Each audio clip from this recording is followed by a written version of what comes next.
Most of us have one of these, but why can't we use it in one of these? I'm Bob Sullivan, bobsullivan.net, and I write about consumer issues on my website. Now, last year, just about everybody in the country got one of these newfangled chip credit cards known as EMV credit cards.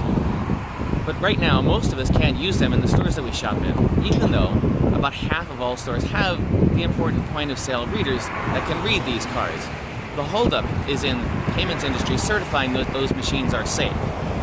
Now, this seems like an annoyance to you. Do I swipe? Do I insert? But to merchants, this is big bucks. The big deadline last October wasn't a law, wasn't a new regulation. It was simply a rule in the payments industry that if merchants weren't using chips by last October, they were responsible for all fraud. Well, while there's been a big slowdown in certifying these machines, there's been no slowdown in shifting the fraud liability off to merchants. Merchants are angry about this. They say they've done everything that they can do, and a couple of them in Florida have filed a lawsuit that seeks class action status, saying that this is all a big conspiracy by the payments industry to make them foot the bill for fraud. Well, I don't know how that's going to turn out, but I do know that it's going to be at least a year or two before you can safely be sure that you'll use this chip in all the stores that you shop in. Now, whose fault is that, and who's going to pay the billions of dollars of fraud that are happening right now? Courts will decide. I'm Bob Sullivan, and I write about these issues at bobsullivan.net. I hope you'll check out my site.